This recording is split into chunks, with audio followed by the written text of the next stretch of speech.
आखिरकार हम इतने बेचैन क्यों हैं? हर वक्त कुछ पाने की दौड़ में, कुछ बनाने की कोशिश में और कुछ हासिल करने की जद्दोजहद में।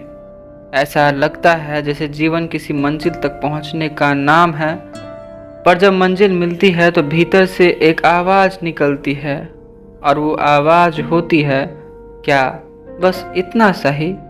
और फिर हम अगली दौर के लिए निकल जाते हैं।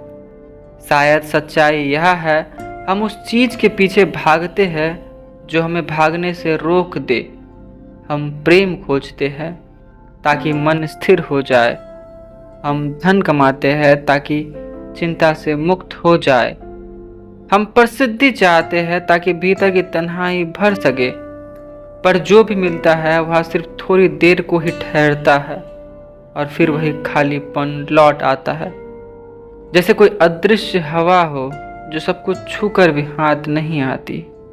मनुष्य के भीतर एक अजीब द्वंद्व है। वह ठहरना चाहता है पर ठहर नहीं सकता। वह स्थिरता की तलाश में हरकत करता है और हरकत में स्थिरता खोजता है। वह अपने ही बनाए चक्र में घूमता रहता है। शायद इसलिए ध्यान, संगीत, प्रेम, नशा, सबके पीछे यही एक खोज है। कुछ ऐसा मिले जो हमें खुद से रोक दे। पर अगर मैं तुमसे कहूँ कि भागने का यह भाव ही जीवन है, कि ठहर जाना तो मृत्यु है, तो शायद बात थोड़ी असुविधाजनक लगेगी। पर सच यही है कि प्रकृति में कुछ भी स्थिर नहीं है। न तारा, न पर्वत, न परमाणु। सब कुछ बदलता रहता है, विकसित होता रहता है और बिखरता रहता है। तो जब तुम भाग रहे हो तो तुम जीवन की सबसे सच्ची अवस्था में हो। बस शर्त यह है कि तुम जानो कि तुम भाग रहे हो और क्यों भाग रहे हो। हम में से अधिकतर लोग भागते हैं पर दिशा भूल जाते हैं। किसी ने कहा था कि जीवन की सबसे बड़ी त्रासदी यह नहीं कि लोग रास्ता खो देते हैं, बल्कि यह कि वे किसी और के रास्ते को पकड़ लेते हैं। हम वो चीज़ चाहते जो समाज ने हमें चाहना सिखाई है, घर, गाड़ी, नाम, शोहरत, पर भीतर का मन पूछता है और फिर। पर जब वो सब मिल जाता है तो भीतर की आवाज़ और जोर से आती है, अब कहाँ? शायद हमें इस दौर को रोकना नहीं चाहिए, बल्कि देखना चाहिए कि यह कहाँ से शुरू हुई थी। क्योंकि हर दौर का आरंभ किसी खालीपन से होता है। वही खालीपन जो हमें सृजन करने के लिए प्रेरित करता है।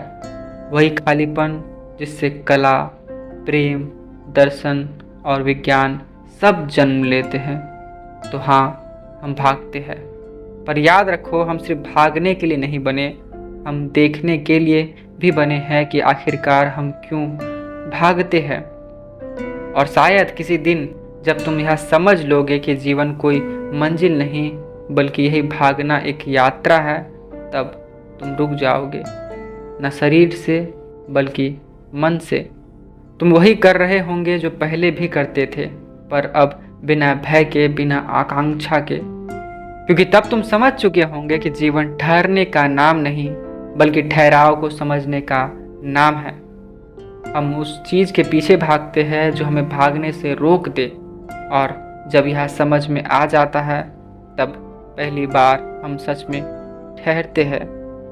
मेरा नाम आदर्श है और मेरे विचारों को सुनने के लिए धन्यवाद। मैं कल फिर आऊँगा एक नए विचार के साथ। तब तक के लिए बाय।